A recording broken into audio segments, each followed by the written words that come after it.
வணக்கம். இந்த வாரம் அறிந்தும் அறியாமலும் ஜெயலலிதா மேம். புரட்சி தலைவி ஜெயலலிதா. 24 பிப்ரவரி 1948ஆம் ஆண்டு மைசூர்ல ஜெயராம் அண்ட் சந்தியான்ற தம்பதியருக்கு மகளா பிறந்தவங்க தான் ஜெயலலிதா. இவங்களுக்கு ஜெயக்குமார்னு ஒரு அண்ணனும் உண்டு. ஜெயலலிதா 2 வயசுல இருக்கிறப்பவே அவங்க அப்பா இறந்துடுறாரு. குடும்பத்த காப்பாத்தணும்னு அவங்க அம்மா நடிக்க போயிடுறாங்க. அப்படி நாடகத்துல, படத்துல எல்லாம் நடிச்சுட்டு இருக்காங்க. அப்போ ஒரு நாள் ஜெயலலிதா ஷூட்டிங் பார்க்கறதுக்கு கூட்டிட்டு போறாங்க. அங்க ஒரு படம் அங்க ஷூட்டிங் போயிட்டு இருக்கு. அங்க ஒரு குழந்தை நட்சத்திரம் நடிச்சுட்டு இருக்காங்க. அவங்க சரியாவே நடிக்கல. அந்த படத்த பொறுத்தவரைக்கும் அது அடுத்த வாரம் தணிக்கைக்கு போ வேண்டியிருக்கு. என்னடா இந்த புள்ள கடைசி நேரத்துல இப்படி மக்கார் பண்ணுது அப்படின்னு எல்லாரும் யோசிச்சுட்டு இருக்க டைம்ல சந்தியா கூட போயிருந்த ஜெயலலிதாவை பார்த்து அந்த ப்ரொடியூசருக்கு அவங்க மேல அந்த பார்வை திரும்புது. இந்த குழந்தை நடிச்சா நம்மளுக்கு கரெக்டா புரிஞ்சிருமே அப்படின்னு சொல்லி கேக்குறாங்க. ஜெயலலிதா முதல்ல அந்த படத்துல நடிக்கிறாங்க. அது ஸ்ரீ ஷைல மகாத்மி அப்படின்ற திரைப்படம் தான். அது ஒரு கன்னட திரைப்படம். அந்த திரைப்படத்துல ஜெயலலிதா நடிச்சதுக்கு பின்னால ஒரு காலகட்டத்துல ஜெயலலிதாவுடைய அம்மா சென்னைக்கு வராங்க. சென்னையில தொடர்ந்து அவங்களுடைய பல படங்களுடைய படப்பிடிப்புலாம் கலந்துக்கிட்டாங்க. அந்த காலகட்டத்தில் தான் ஒய்ஜி மந்தனுடைய அப்பாவான ஒய்ஜி பார்த்தாருடைய நாடகக்குழுவோட அவங்களுக்கு பரிச்சயம் ஏற்படுது. அந்த நாடகக்குழுல பல நாடகங்களில் நடித்தவங்க தான் சந்தியா. அம்மா அந்த நாடகத்தில் இருந்ததுனால அந்த நாடகக்குழுல ஜெயலலிதாவும் பல நாடகங்களில் பங்கேற்றாங்க. ஜெயலலிதாவுடைய அரசியல் ஆலோசகராக ஒரு காலகட்டத்தில் இருந்தார்ல சோ, அவரை முதலாக அந்த ஒய்ஜிபியினுடைய நாடகக்குழுல தான் பார்க்குறாங்க ஜெயலலிதா. அங்கே பல நாடகத்தில் சோவோடவே சேர்ந்து நடிச்சிருக்காங்க அவங்க. அந்த காலகட்டத்தில் ஒய்ஜி பார்த்தாருடைய மனைவியான ராஷ்மி அவங்களுக்கு சங்கர்கரி அவருடைய பழக்கம் ஏற்படுது. அப்போ அவர் ஒரு ஆங்கில படம் தயாரிச்சுட்டு இருந்தார், எபிசல் அப்படின்ற பேரில். அந்த படத்தில் ஜெயலலிதா நடித்தா நல்லாயிருக்கும் அப்படின்னு அவங்களுக்கு தோன்றவே ஜெயலலிதா நடிக்கிட்டுருக்காங்க. ஒய்ஜி பார்த்தாருடைய மனைவியுடைய சிபாரிசின் பேரில் அந்த படத்தில் நடிக்க போனவங்க தான் ஜெயலலிதா. சரியாக சொல்லணும்னா ஜெயலலிதா முழுமையாக ஒரு முக்கியமான கதாபாத்திரத்தை நடித்த முதல் படம்னா அது எபிசல் அப்படின்ற ஆங்கில படம் தான். அந்த படம் முதல்ல ஜெயலலிதாட்ட என்ன சொல்லியிருக்காங்கன்னா, இது ஒரு டாக்குமெண்ட்ரி படம், சனி ஞாயிறு ஒரு 2 நாள் நீங்கள் ஷூட்டிங் வந்தீங்கன்னா போதும் அப்படின்னு சொல்லி தான் கூப்பிட்டு போயிருக்காங்க. ஜெயலலிதாவும் ஒத்துக்கிட்டு போனாங்க. ஆனால் சனி ஞாயிறுலாம் படப்பிடிப்பு நடந்தது உண்மைதான். ஆனால் ஒரு சனி ஞாயிறோட நிற்கலை. சனி ஞாயிறு எல்லா சனி ஞாயிறுலையும் அந்த படப்பிடிப்பு நடந்தது. ஒரு காலகட்டத்தில் தான் ஜெயலலிதாவுக்கு இது டாக்குமெண்ட்ரி படம் இல்லை, ஒரு ஃபீச்சர் ஃபிலிம் அப்படின்றது தெரிஞ்சுது. ஆனாலும் ஒத்துக்கிட்டாச்சு. அதுக்கப்புறம் ஒன்றும் பண்ண முடியாது இல்லையா? அப்படி தான் அந்த படத்தில் அவங்க நடித்தாங்க. ஆனா அந்த படம் வெளிவந்தது இருக்குல்ல, அது ரொம்ப தள்ளி வெளியாச்சு. இதுக்கு நடுவுல பல திரைப்படங்கள் நடிக்கக்கூடிய வாய்ப்பு ஜெயலலிதா கிடைச்சிருக்கு. சின்ன சின்ன படங்கள். ஜெயலலிதா நடிச்ச பல படங்களுடைய பெயர்கள் அவங்களுடைய படப்பட்டியலில் இடம்பெறல அப்படின்னு தான் சொல்லணும்.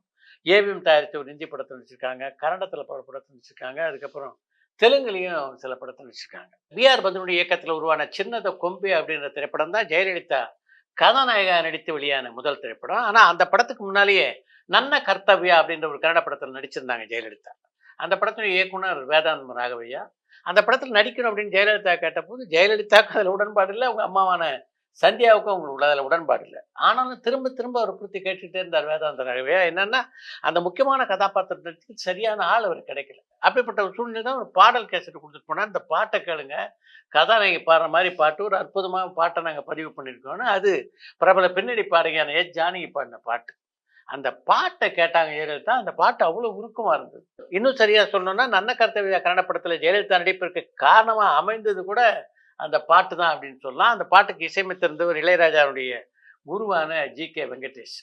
அந்த படத்துக்கு அப்புறம் ஒரு வாய்ப்பு அவர் தேடி வந்தது. அதுதான் ஆதித்ய சுப்பாராவ் அவருடைய இயக்கத்தில் தெலுங்கு படம் ஒன்றில் நடிக்கக்கூடிய வாய்ப்பு.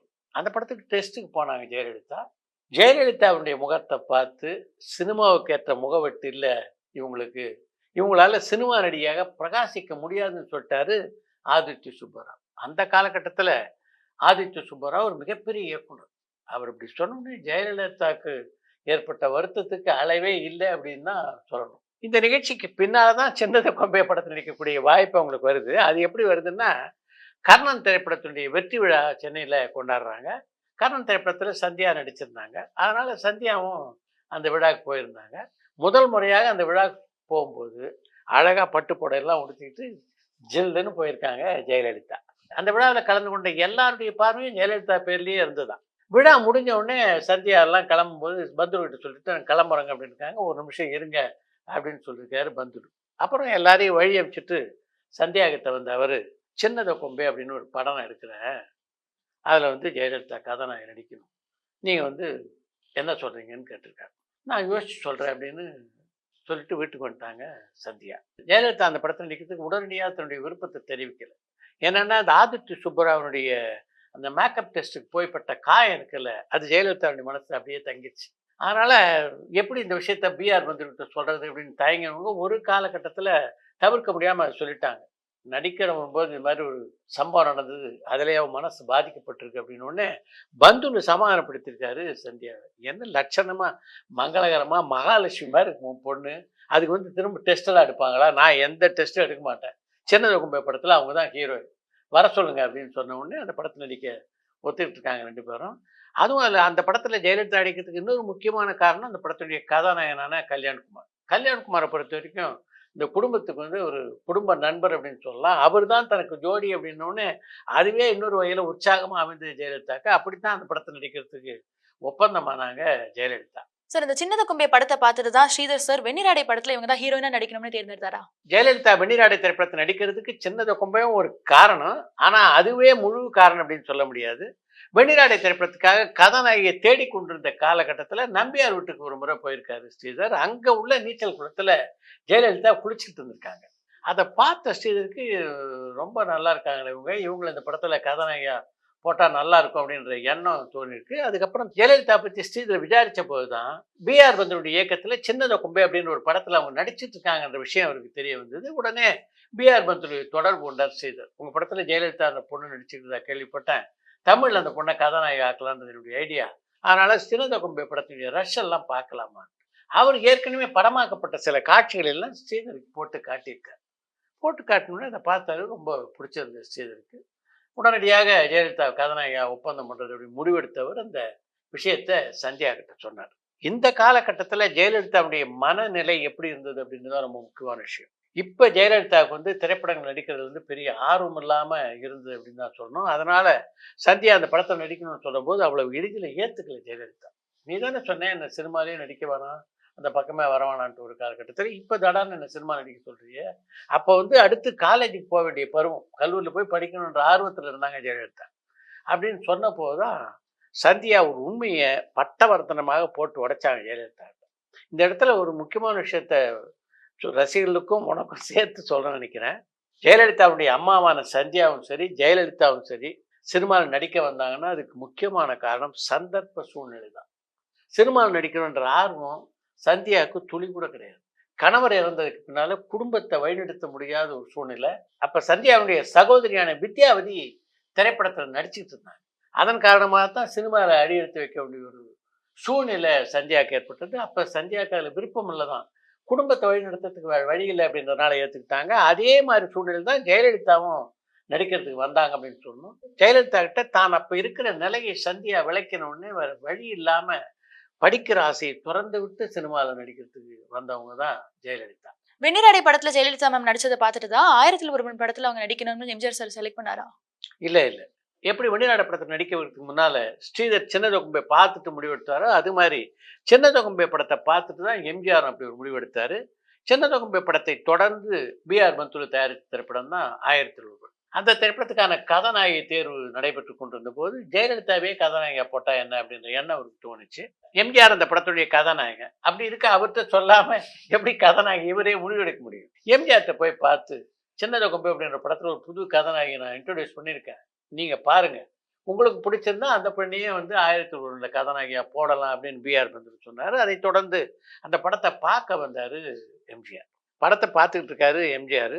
அந்த ஸ்கிரீனிங்க்கு ஜெயலலிதாவும் போயிருக்காங்க. ஏன்னா அந்த படத்தை பார்த்து முடிச்சுட்டு எம்ஜிஆர் என்ன சொல்ல போறாரோ அதை பொறுத்து தான் அந்த படத்தில் நடிக்க முடியுமா இல்லையான்ற விஷயம் தெரிய போகுது. எல்லாரும் ஸ்கிரீனை பார்த்துட்டு இருக்காங்க. ஆனா ஜெயலலிதா பொறுத்த வரைக்கும் ஸ்கிரீனை பார்க்கவே இல்லையா. எம்ஜிஆரையே பார்த்துட்டு இருந்தாங்க. படம் பார்த்துட்டு என்ன சொல்ல போறாரோ அப்படின்ட்டு. படம் பார்த்துட்டு வெளியில வந்து எம்ஜிஆர் பேசலாம் அப்படின்னு சொல்லிட்டு போயிட்டாரு.